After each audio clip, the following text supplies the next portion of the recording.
ನಿಮ್ಮ ಸತ್ಯ ಯುನಿಲೆಟ್ ಅಲ್ಲಿ ಫುಲ್ ಮೂನ್ ಸೇಲ್ ಮೇ 31 ಒಂದಿನ ಮಾತ್ರ. ಸತ್ಯ ಯುನಿಲೆಟ್.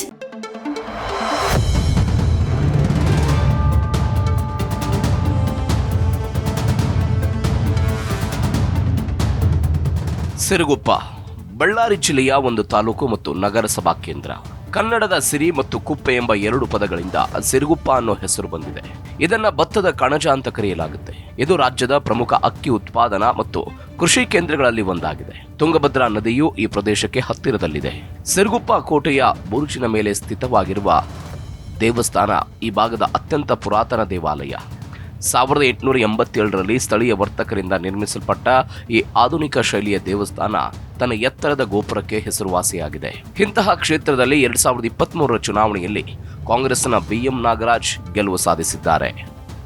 ಹಾಲಿ ಶಾಸಕ BM ನಾಗರಾಜ್ ರಾಜಕೀಯಕ್ಕೆ ಬರುವ ಮುನ್ನ ಇವರು ಕೃಷಿ ಮತ್ತು ಸ್ಥಳೀಯ ವ್ಯಾಪಾರ ಚಟುವಟಿಕೆಗಳಲ್ಲಿ ತೊಡಗಿಸಿಕೊಂಡಿದ್ದರು. ಸಿರುಗುಪ್ಪ ಕ್ಷೇತ್ರ ಪರಿಶಿಷ್ಟ ಪಂಗಡಕ್ಕೆ ಮೀಸಲಾದ ನಂತರ ಇವರು ಕಾಂಗ್ರೆಸ್ ಪಕ್ಷದ ಮೂಲಕ ಸಕ್ರಿಯ ರಾಜಕಾರಣಕ್ಕೆ ಪ್ರವೇಶ ಪಡೆದರು.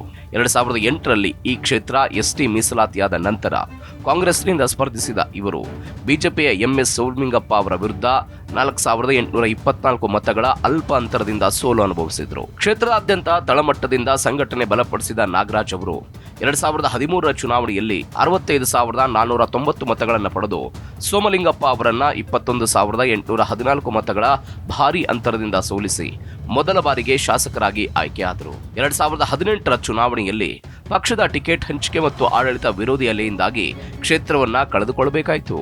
2023ರ ವಿಧಾನಸಭಾ ಚುನಾವಣೆಯಲ್ಲಿ ಕಾಂಗ್ರೆಸ್ ಹೈಕಮಾಂಡ್ ಮತ್ತೆ BM ನಾಗರಾಜ್ ಅವರ ಮೇಲೆ ನಂಬಿಕೆ ಇಟ್ಟು ಟಿಕೆಟ್ ನೀಡಿತು. ಇದನ್ನ ಸಾರ್ಥಕಗೊಳಿಸಿದ ಇವರು 90,862 ಮತಗಳನ್ನು ಪಡೆದು ತಮ್ಮ ಸಾಂಪ್ರದಾಯಿಕ ಎದುರಾಳಿ MS ಸೋಮಲಿಂಗಪ್ಪ ಅವರನ್ನ 37,032 ಮತಗಳ ದಾಖಲೆಯ ಅಂತರದಿಂದ ಸೋಲಿಸಿ 2ನೇ ಬಾರಿಗೆ ಶಾಸಕರಾದರು.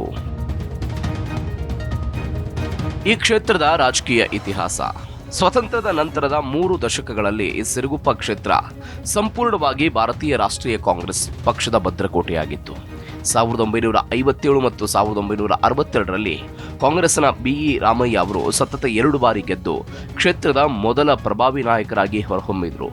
1962ರಲ್ಲಿ ಸ್ವತಂತ್ರ ಅಭ್ಯರ್ಥಿ MG ಗೌಡ ಗೆಲ್ಲುವ ಮುಖಾಂತರ ಕಾಂಗ್ರೆಸ್ ಭದ್ರಕೋಟೆಗೆ ಮೊದಲ ಬಾರಿ ಲಘು ಬಿರುಕು ಮೂಡಿಸಿದರು. 1972ರಲ್ಲಿ BE ರಾಮಯ್ಯ ಮತ್ತು 1978ರಲ್ಲಿ ಕಾಂಗ್ರೆಸ್ ಐನಿಂದ CM ರೇವಣಸಿದ್ದಯ್ಯ ಶಾಸಕರಾಗಿ ಆಯ್ಕೆಯಾದರು. 1980ರ ದಶಕದ ಮಧ್ಯಭಾಗದಲ್ಲಿ ರಾಜ್ಯ ರಾಜಕಾರಣದಲ್ಲಿ ಜನತಾ ಪಕ್ಷದ ಅಲೆ ಸೃಷ್ಟಿಯಾದಾಗ ಸಿರುಗುಪ್ಪದಲ್ಲೂ ಬದಲಾವಣೆಯ ಗಾಳಿ ಬೀಸಿತು. 1983 ಮತ್ತು 1985ರಲ್ಲಿ ಜನತಾ ಪಕ್ಷದ M ಶಂಕರರೆಡ್ಡಿ ಅವರು ಸತತ 2 ಬಾರಿ ಗೆದ್ದು ಕಾಂಗ್ರೆಸ್ನ ಏಕಸ್ವಾಮ್ಯವನ್ನ ಕೊನೆಗೊಳಿಸಿದರು. 1989ರಲ್ಲಿ ಕಾಂಗ್ರೆಸ್ನ TM ಚಂದ್ರಶೇಖರಯ್ಯ ಗೆದ್ದು ಕ್ಷೇತ್ರವನ್ನ ಮತ್ತೆ ಕಾಂಗ್ರೆಸ್ ತೆಕ್ಕೆಗೆ ತಂದರು. 1994ರಲ್ಲಿ ಜನತಾದಳದ TN ಚಂದ್ರಶೇಖರಯ್ಯ ಅವರು ಕಾಂಗ್ರೆಸ್ ಅಭ್ಯರ್ಥಿಯನ್ನು ಸೋಲಿಸಿ ಶಾಸಕರಾದರು. 1999ರಲ್ಲಿ ಶತಮಾನದ ಕೊನೆಯ ಚುನಾವಣೆಯಲ್ಲಿ ಕಾಂಗ್ರೆಸ್ನ M ಶಂಕರರೆಡ್ಡಿ ಅವರು JDU ಅಭ್ಯರ್ಥಿ TM ಚಂದ್ರಶೇಖರಯ್ಯ ಅವರ ವಿರುದ್ಧ 22,899 ಮತಗಳ ಭಾರೀ ಅಂತರದಿಂದ ಜಯ ಸಾಧಿಸಿದರು. 2000 ದಶಕದ ನಂತರ ಕ್ಷೇತ್ರ ಪುನರ್ವಿಂಗಡಣೆ ಮತ್ತು ಬಳ್ಳಾರಿ ಜಿಲ್ಲೆಯ ಗಣಿ ರಾಜಕಾರಣದ ಪ್ರಭಾವದಿಂದಾಗಿ ಸಿರುಗುಪ್ಪ ಕ್ಷೇತ್ರ ಪರಿಶಿಷ್ಟ ಪಂಗಡಕ್ಕೆ ಮೀಸಲಾಯಿತು. ಈ ಅವಧಿಯಲ್ಲಿ ಕ್ಷೇತ್ರ ಕೇವಲ 2 ಪ್ರಮುಖ ನಾಯಕರಾದ MS ಸೋಮಲಿಂಗಪ್ಪ ಮತ್ತು BM ನಾಗರಾಜ್ ಅವರ ಸುತ್ತವೇ ಸುತ್ತುತ್ತಿದೆ. 2004ರಲ್ಲಿ ಬಳ್ಳಾರಿಯಲ್ಲಿ ಬಿಜೆಪಿಯ ಪ್ರಭಾವ ಹೆಚ್ಚಾದಾಗ MS ಸೋಮಲಿಂಗಪ್ಪ ಅವರು JDS ಅಭ್ಯರ್ಥಿಯನ್ನು ಸೋಲಿಸಿ ಮೊದಲ ಬಾರಿಗೆ ಇಲ್ಲಿ ಕಮಲ ಅರಳಿಸಿದರು.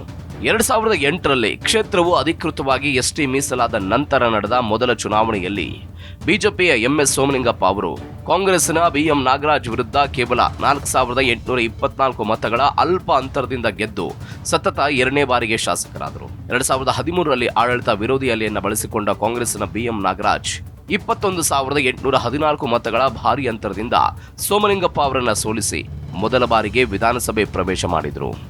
2018ರಲ್ಲಿ ಇಡೀ ರಾಜ್ಯದಾದ್ಯಂತ ಬಿಜೆಪಿ ಅಲೆ ಇದ್ದಾಗ ಬಿಜೆಪಿಯ MS ಸೋಮಲಿಂಗಪ್ಪ ಅವರು 82,546 ಮತಗಳನ್ನು ಪಡೆದು ಕಾಂಗ್ರೆಸ್ನ B ಮುರಳೀಕೃಷ್ಣ ವಿರುದ್ಧ 21,271 ಮತಗಳ ಅಂತರದಿಂದ ಜಯಗಳಿಸಿ ಕ್ಷೇತ್ರವನ್ನ ಮರಳಿ ಪಡೆದರು.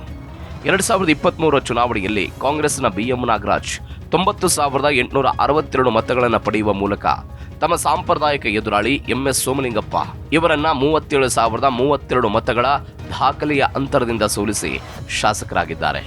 ಈ ಕ್ಷೇತ್ರದ ಜಾತಿ ಲೆಕ್ಕಾಚಾರ: ಸಿರುಗುಪ್ಪ ವಿಧಾನಸಭಾ ಕ್ಷೇತ್ರದಲ್ಲಿ ಪರಿಶಿಷ್ಟ ಪಂಗಡದ 45,000, ಪರಿಶಿಷ್ಟ ಜಾತಿಯ 42,000, ಮುಸ್ಲಿಂ ಸಮುದಾಯದ 28,000, ಲಿಂಗಾಯತ ಸಮುದಾಯದ 25,000, ಕುರುಬ ಸಮುದಾಯದ 20,000,